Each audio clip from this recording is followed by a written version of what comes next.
Então, boa noite a todos novamente. Sejam todos muito bem-vindos e que a paz de Jesus esteja conosco. Nós iremos falar hoje sobre o capítulo 21 do Evangelho segundo o Espiritismo, que se intitula Haverá falsos cristos e falsos profetas.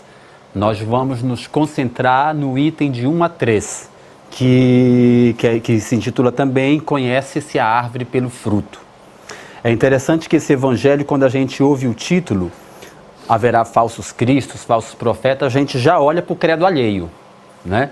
E quando ele diz, conhece-se a árvore pelo fruto, a gente costuma olhar para o quintal do vizinho. E a gente vai entender que, na verdade, esse evangelho é dirigido a nós, que estamos aqui hoje reunidos, estamos aptos a entendê-lo.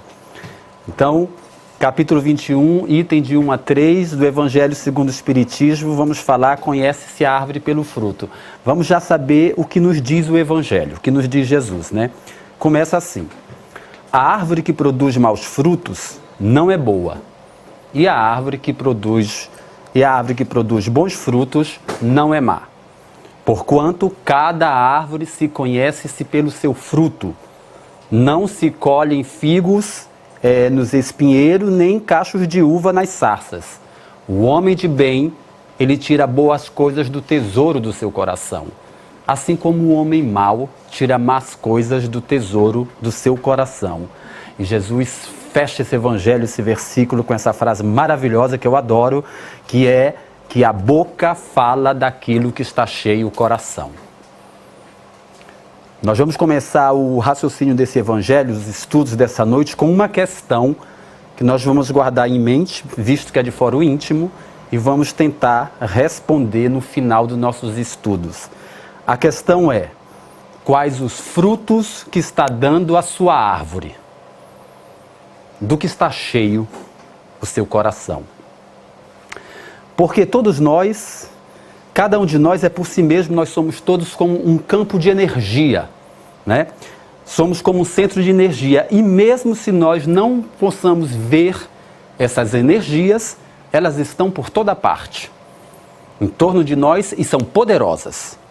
Claro que se a gente olhar ao redor de nós, nós não vamos vê-las, nem ao redor de nós, nem ao redor daquelas coisas que nos cercam, mas ela existe, ela está lá.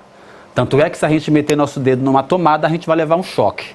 É a energia em forma elétrica. Então, quando a gente liga o rádio, nós ouvimos o quê? Nós ouvimos música, nós ouvimos vozes. Quando a gente liga a tele, a gente vê imagens. Quando a gente liga nosso celular, a gente vai poder se comunicar com pessoas de outros estados, de outros países e até mesmo de outros continentes. Então, isso são energias presentes no universo, que nos cercam constantemente, né? Então, hoje a ciência ela demonstra que toda a energia que nós emitimos, atrai energias semelhantes. Caso efeito, lei de sintonia, tanto outras mais, né? Então, quando a gente emite uma energia, seja ela boa ou má, sabendo aquilo que a ciência já prova, a gente é afetado de imediato, antes mesmo que isso afete qualquer outra pessoa, porque a gente atrai aquilo que emite. Então, se a gente ver sobre esse foco, sobre esse prisma, a gente vai entender, né, como e por que fluem essas energias de nós tão poderosa que a tanta coisa movimenta a nosso redor. Para que a gente venha entender um pouco mais, a gente pode dizer, por exemplo, que o vento é uma energia em movimento. A água, energia poderosa, quando é tratada de maneira diferente, pode gerar energia elétrica. Por quê? Porque ela tem a energia dela centuplicada em milhões. Então, a gente compreende por isso aí que é tudo um vai e vem, né? Porque a água que nós ingerimos, a comida que nós comemos, o ar que nós respiramos, são agora energias presentes na natureza. Então é um vai e vem, um ir e vir. Porque quando a gente toma isso se a gente for raciocinar dessa maneira, a gente sabe que tanto a gente recebe como gasta energia. Porque a gente gasta energia para mastigar, para comer, para fazer a digestão e até mesmo para respirar. Então, isso nos leva a entender que assim são nossos sentimentos, nossos atos, nossas ações e nossas palavras, né? Tudo isso é possuidor de energia, só que nossos sentimentos ainda bem mais fortes, porque os nossos sentimentos, eles têm carregado a força magnética, essa força que dá poder à palavra que falamos, que aquilo que pensamos e o que desejamos. Então, inevitavelmente, claro, há também as nossas ações. Tudo isso é fruto de uma tríade. Então, que tríade é essa? Vamos colocar no Evangelho. A tríade é a árvore, que somos nós, e aquilo que nós ofertamos são os frutos. Então, já fica claro que o Evangelho é para nós, não é para o quintal do vizinho. Então, o Evangelho de Jesus nos afirma que a árvore que produz frutos bons não pode ser má, como a árvore que produz frutos maus não pode ser boa. Que a gente conhece a árvore pelo fruto, que cada homem tira o tesouro bom do seu coração quando ele é bom e tira o mau tesouro do seu coração quando ele é má. E completa, né, que cada um só fala aquilo do que o seu coração está abastecido. Então vamos levar isso para a nossa vida pessoal. Agora, esse Evangelho de Jesus, porque a gente tem que levar a nossa vida pessoal, né? Então a gente pode dizer que o que tem a ver a energia com o tesouro do nosso coração, ou seja, com a árvore boa ou má que Jesus nos propõe a ser. Porque quando Jesus fala que a boca fala daquilo que o coração está cheio, o que ele está nos dizendo? Na verdade, ele está nos advertindo, né, que se o nosso coração está cheio de raiva, de rancor ou de mágoa, nós emitiremos energias semelhantes que voltarão para nós como um imã, como um raio, fazendo mal a nós e também ao próximo, né? Porque todo o bem que nós fazemos, todo o mal que cometemos, parte de nós como um raio, mas volta como um imã também.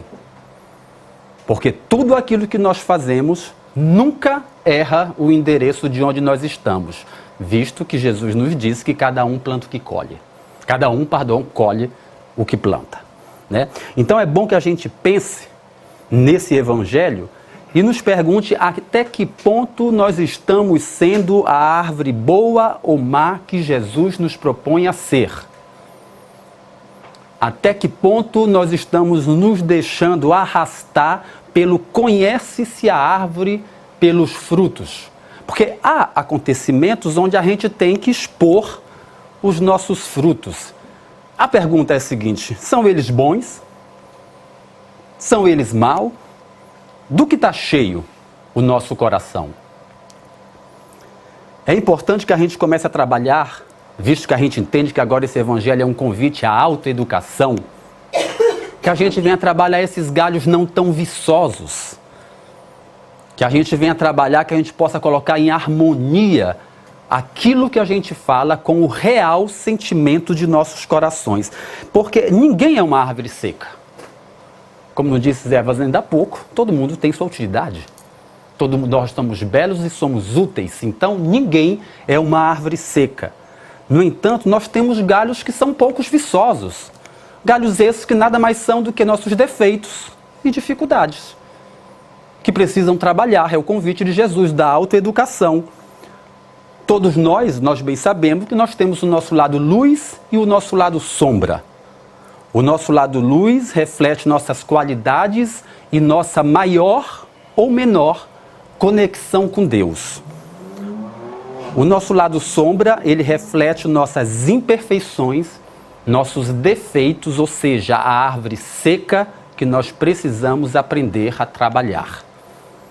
E para que a gente seja essa árvore seca, que a gente seja essa árvore frutífera que Jesus nos propõe a ser, né? É preciso que a gente aprenda a acreditar em nós e acreditar em Deus que crê em nós.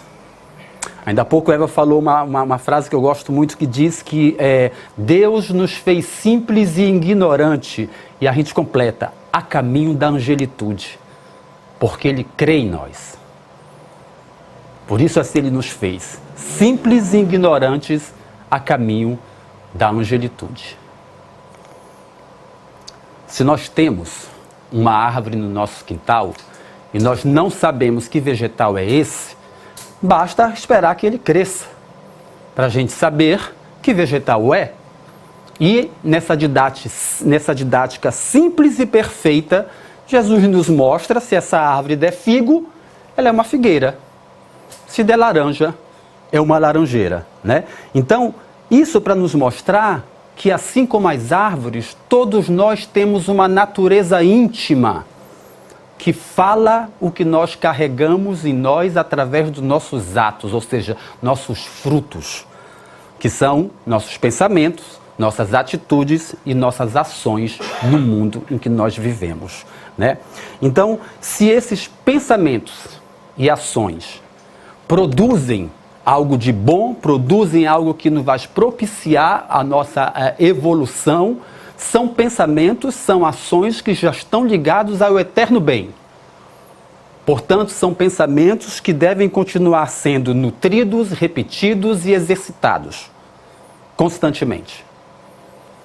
Porém, se os resultados dos nossos pensamentos e de nossas ações são ruins, isso que nos causam sofrimento e dor, então eles devem ser podados do nosso comportamento.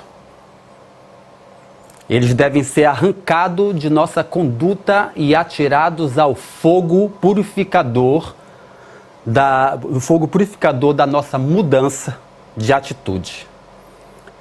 Nós todos temos uma natureza íntima. Nós temos uma idade espiritual e essa idade está ligada justamente na nossa capacidade de agir no bem ou no mal. A gente nota que os espíritos muito experientes, que já possuem grande vivência, grande bagagem de vivência, já entenderam, já incorporaram o bem em sua conduta de vida, de evolução. Então, todos os seus frutos são os frutos bons.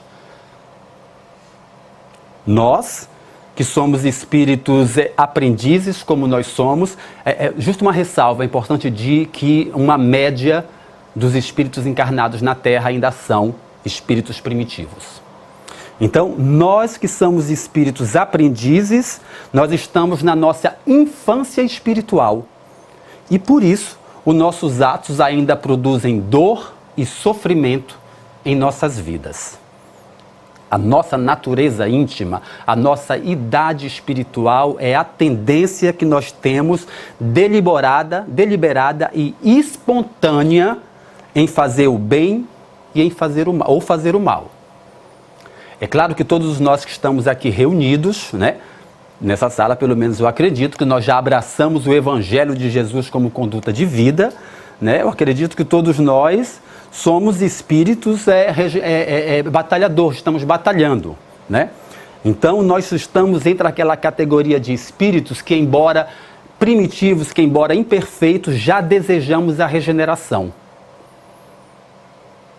Então, todos os nossos atos, na grande maioria, é do espírito arrependido, batalhador, aprendiz, que busca acertar o mundo, o seu rumo, harmonizando-se com o caminho, com as leis de amor, que é a lei de Deus. Então, se a gente reflete sobre isso, que cada um dá aquilo que tem, cada um nos dá aquilo que tem, que nós também só damos aquilo que temos, a gente vai entender o porquê, a nossa dificuldade em não compreender quando alguém nos faz mal. Porque nós ainda não entendemos que cada um dá o que tem conforme a sua natureza. E é por isso que pessoas nos magoam, porque elas só nos deram o que tem dentro de si. E vice-versa, quando magoamos alguém, é aquilo que carregamos em nossos corações. Então esse evangelho, ele é um convite à autoeducação, a podar os galhos de nossas imperfeições. Claro que nós gostaríamos de amar aquela pessoa de uma maneira maior, aquele amigo incômodo, ou aquele familiar que nos traz problema, mas a gente só tem aquilo para dar. E por vezes gera essa confusão de a gente querer que as pessoas nos deem frutos dourados de árvores que não estão preparadas ainda. É preciso viver, exercitar a humildade, pois nós precisamos diminuir a nossa pretensão e nos aceitar com os nossos limites e imperfeições, trabalhando sempre para nos melhorar. Porque veja bem, quando nós dizemos que nós devemos nos aceitar com nossos limites e nossas imperfeições, isso não é um convite à inércia. Muito pelo contrário. Nós aqui rogamos, nós pedimos que cada um identifique aquilo que não está em harmonia com o bem que almejamos. Aceitar aquilo que se é também trabalhar para se tornar melhor. E esse trabalho ele é feito com o Evangelho de Jesus, esse único que pode dar frutos dourados, que podem regar a árvore da existência de nossas vidas, né? Então, decepções, mágoas, ressentimentos pelas atitudes das outras pessoas apenas refletem aquilo que elas têm dentro delas, como também nossas ações refletem aquilo que nós temos dentro de nós. Jesus ele nos diz que o homem bom tira as boas coisas do seu coração e que o homem mau tira as más coisas do tesouro do seu coração. Em seguida ele nos alerta com essa frase maravilhosa: a boca fala do que está cheio o coração. Ou seja, a forma que nós tratamos as pessoas. Os nossos atos, as nossas ações, as nossas atitudes refletem aquilo que nós somos. Acontece que com o nosso desenvolvimento, nós estamos habituados nós aprendemos, né, a falsear, a disfarçar, a mentir, a dissimular em sociedade os reais sentimentos dos nossos corações. Mas não é raro ver que nossas palavras nos traiam, mostrando que realmente carregamos dentro de nós. Então, a questão é a seguinte: qual é o grau de coerência naquilo que falamos com aquilo que nós estamos fazendo?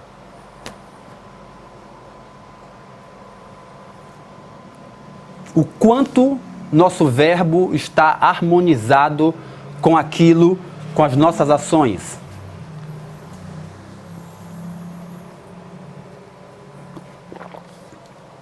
Porque nós que abraçamos o Evangelho de Jesus como conduta, espíritas ou espiritualistas, cristãos ou não, nós estamos sempre dizendo que nós desejamos nos melhorar, né? Então, qual é o esforço que nós fizemos hoje para rever nossos deslizes?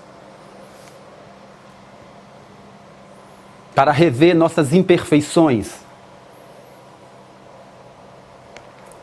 Constantemente, nós dizemos que amamos o próximo, ou que ao menos nós queremos amar. E qual é o esforço que nós fizemos hoje para olhar de maneira diferente o familiar problema, o amigo incômodo ou os adversários da nossa paz? Que esforço nós estamos fazendo para aprender a amar?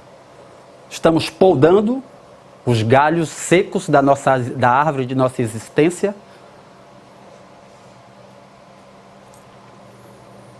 Muitos de nós se dizem arrependidos, né? Muitos de nós dizem sempre que nós estamos nos arrependendo dos nossos deslizes e das nossas falhas. E o que nós estamos fazendo para rever esses deslizes? Com tudo que nós ouvimos, com tudo que a gente lê sobre o Evangelho de Jesus, quais as ações que nós estamos fazendo para rever nossas dificuldades? Para rever nossa conduta? Porque para que nós sejamos reconhecidos como aquela árvore boa que só dá frutos bons, se faz necessário que nós harmonizemos o que falamos com aquilo que carregamos no coração. Porque a nossa felicidade, a nossa paz e o nosso bem-estar podem ser planejados. E para isso, o primeiro passo é escolher o caminho do bem. Em seguida, identificar aquilo que não está em harmonia com o bem que nós almejamos. Devagar, mas persistentemente extirpando atitudes e pensamentos para finalmente conquistarmos as qualidades que nos faltam. É um trabalho de tempo, de paciência, de persistência e amor. E é isso que o Evangelho nos convida essa noite. Um trabalho de autoeducação, imprescindível para a nossa reforma íntima. Nesse trabalho, é bom que a gente fique atento, que nós encontraremos adversários terríveis, orgulho, vaidade e egoísmo que carregamos em nós, que vão fazer tudo para sabotar os nossos projetos de felicidade. Mas se nós ficarmos confiantes no amparo espiritual, persistindo, nos levantando, trabalhando no bem, guardando a humildade de errar e prosseguir, fazendo de cada erro um aprendizado.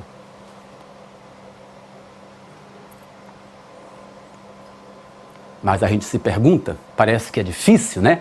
A gente diz assim, mas como a gente pode discernir se nós estamos no caminho certo? Se nós estamos tendo a boa atitude, como saber diante de tantos falsos profetas que está dentro de nós, que são nossos atos e ações e pensamentos desarmonizados com as leis de Deus? Eis aí os falsos profetas. Como sabermos se nós estamos no bom caminho, na boa atitude perante a vida? E para que ninguém ache que está abandonado e que não saiba de nada, relembremos o que nos disse Kardec, o que nos dizem os espíritos a Kardec, que a lei de Deus está escrita na consciência do homem. Como a gente viu nas questões passadas sobre instinto e inteligência. Então ninguém está abandonado, ninguém está ao relento, né? Então é por isso que todos nós temos esse sistema íntimo de alerta. Esse sistema íntimo que nos alerta se nossas ações estão em harmonia ou não com as leis de Deus. Quando nós agimos do bem, nós percebemos que nossas ações, nossas sensações são agradáveis, nós temos um certo bem-estar, uma espécie de recompensa íntima. Quando nós agimos no mal, as nossas sensações são desagradáveis. A gente tem como uma espécie de culpa ou remorso por aquilo que está nos acontecendo, né? Então, o bem e o mal são forças claramente identificadas dentro de cada um. Nossa consciência está sempre nos alertar se estamos agindo bem ou não, sobretudo na calada da noite, quando vamos dormir, que ela nos alerta, aquilo que tu fizeste não foi bom, revê teus passos. Basta aprendermos a ouvi-la. Então, no seu Evangelho, Jesus nos diz que nós devemos atirar ao fogo o vegetal imprestável para que este, ao menos, sirva de fazer calor. Porém, nós não somos vegetal, né? Nós somos seres humanos dotados de inteligência e de uma incrível capacidade de mudança. Se numa autoanálise destemida, nós verificamos que as nossas atitudes provocam dor e sofrimento, nós temos inteligência e livre-arbítrio para mudar nossa conduta, sem lamentação ou culpa, porque isso significa agir com responsabilidade, o que é bem diferente de culpa. Porque a culpa, ela nos paralisa, ela nos impede de agir, de prosseguir ou de mudar de atitude, enquanto que a responsabilidade pelos seus atos, visto que o homem é o único responsável pelo seu sofrimento. A responsabilidade, ela nos dá mobilidade, capacidade de mudar e prosseguir. Então, para alimentar a árvore de nossa existência, tenhamos como base o Evangelho de Jesus. Esse que dá frutos inequívocos e incontáveis que nos alimentam a existência. Sobre o amparo do Evangelho, nós aprendemos a amar, a gostar, pelo simples fato de gostar. Eis a proposta de Jesus, né? Porque o amor, ela é aquela virtude, o amor é aquela virtude que nos possibilita angariar forças para continuarmos nossa jornada, nossos objetivos, porque ele dá acesso ao amparo espiritual pelo bem que fazemos a nós e ao próximo. Olha que maravilha. Se a gente faz bem a nós e ao próximo, nós angariamos fundos para ter o amparo espiritual que nos guia nessa jornada terrena, por vezes difícil, é verdade. Então nós precisamos imitar Jesus, tirar de nossos corações o que tem de melhor em nós e ofertarmos ao nosso semelhante. E com certeza, essa árvore de nossa vida, de nossas vivências, vai revelar a nossa natureza divina, pelo simples fato de termos sido feito por aquele que é perfeito. Nós temos uma natureza divina, que se revela pelos nossos atos no bem, no devotamento a Deus e ao próximo. Agora que a gente já entende que esse evangelho é um convite a nós, a autoeducação, vamos falar então de nós, né? Vamos falar um pouco mais de nós que abraçamos o Evangelho de Jesus como conduta de vida, nós que abraçamos seus ensinamentos como filosofia a nos guiar no caminho da terra, né? Que frutos nós temos dado através de nossos pensamentos? Que frutos nós temos dado através de nossas ações? Nossos pensamentos têm sido eles geradores de palavras de conforto, semeaduras de esperança em torno daqueles que vivem conosco? Nossos pensamentos têm inspirado nossas atitudes para que a gente possa olhar para as dores alheias e usando nossas palavras para abençoar aqueles a quais não amamos ou que ainda não aprendemos a amar?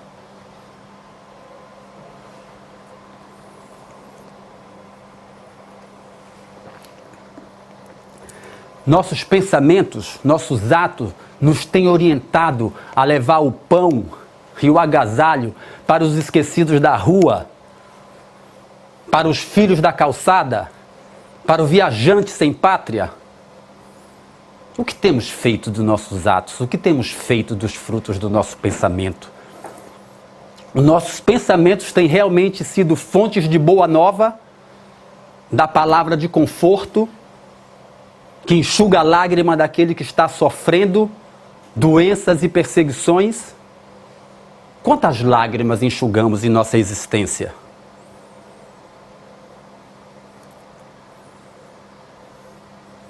Nós somos aqueles que acendem o sorriso na cara do triste?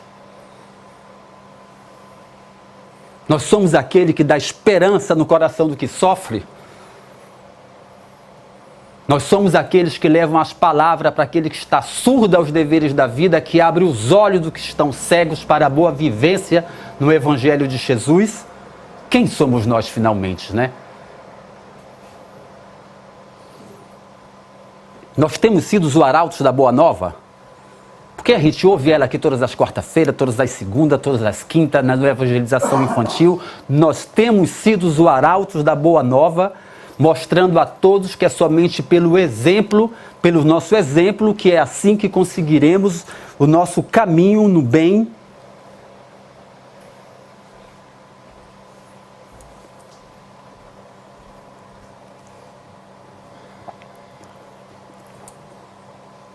Um espírito amigo nos diz: sede vós, meus filhos, os profetas do mundo de hoje,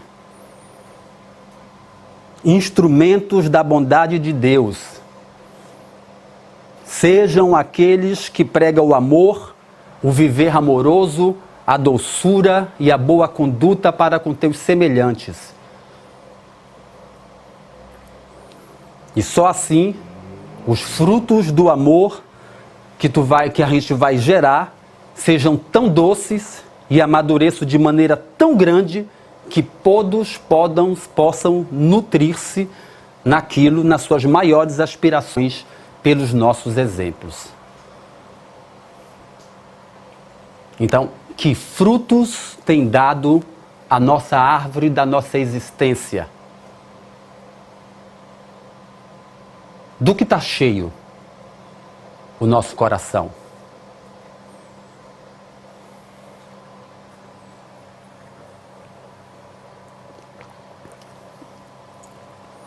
Vamos fechar os nossos olhos, nos concentrar em Jesus,